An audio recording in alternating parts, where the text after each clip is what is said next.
Friends, ನಾನಿವತ್ತು ಪಡವಲಕಾಯಿ ಸಾಂಬಾರು ಮಾಡ್ತಾಯಿದ್ದೀನಿ ನೋಡಿ. ಮೊದಲಿಗೆ ಈ ಥರ ಕ್ಲೀನ್ ಮಾಡ್ಕೋಬೇಕು.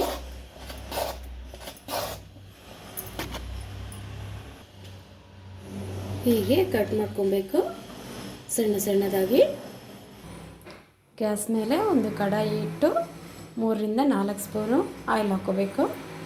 ಆಯಿಲ್ ಕಾದ ನಂತರ ಸಾಸಿವೆಯನ್ನು ಹಾಕಬೇಕು. 1 ಸ್ಪೂನು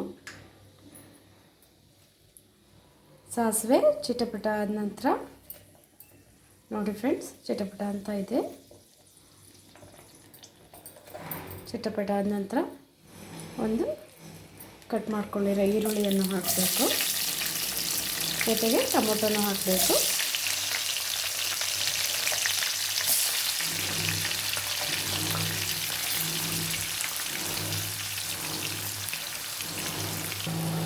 ಸ್ವಲ್ಪ ಬಾಡಿದ ನಂತರ ಪಡವಲಕಾಯಿಯನ್ನು ತೊಳೆದು ಈ ಥರ ಹಾಕಬೇಕು.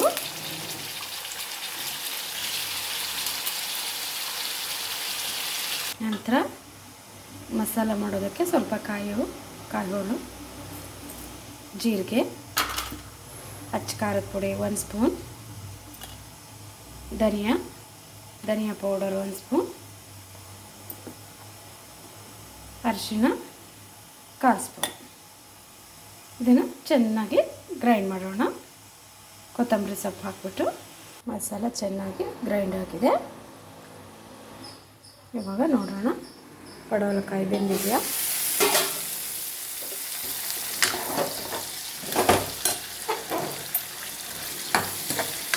ಪಡವಲಕಾಯಿ ಒಂದು ಸ್ವಲ್ಪ ಬಾಗಲಿ ಅದು ಆಯಿಲಲ್ಲೇ ಚೆನ್ನಾಗಿ ಫ್ರೈ ಮಾಡ್ಕೋಬೇಕು.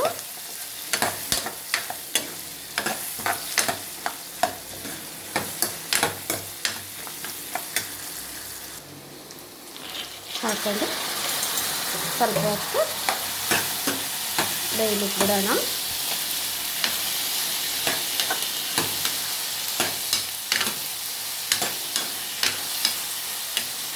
ಸ್ವಲ್ಪ ಬೇಯಲಿ ಹಾಕಿ ಮಿಕ್ಸ್ ಮಾಡ್ಕೊತಾ ಇದ್ದೀನಿ. ನಮಗೆ ಎಷ್ಟು ಬೇಕು ಅಷ್ಟು ತಿಕ್ನೆಸ್ಗೆ ಮಾಡ್ಕೋಬೇಕು. ನಾನು ಇದು ಚಪಾತಿ ಮಾಡೋದ್ರಿಂದ ಸ್ವಲ್ಪ ಗಟ್ಟಿಯಾಗಿ ಮಾಡ್ತಾಯಿದ್ದೀನಿ ಫ್ರೆಂಡ್ಸ್. ಇದು ರೈಸ್ಗೆ, ಮುದ್ದೆಗೆ, ಚಪಾತಿಗೆ ಎಲ್ಲದಕ್ಕೂ ಚೆನ್ನಾಗಿರುತ್ತೆ ನೋಡಿ. ಟೇಸ್ಟ್ ನೋಡಿಬಿಟ್ಟು ರುಚಿಗೆ ತಕ್ಕಷ್ಟು ಉಪ್ಪು ಹಾಕೋಣ. ಚೆನ್ನಾಗಿ ಕುದ್ದು ಆಯಿಲೆಲ್ಲ ಬಿಟ್ಟಿದೆ.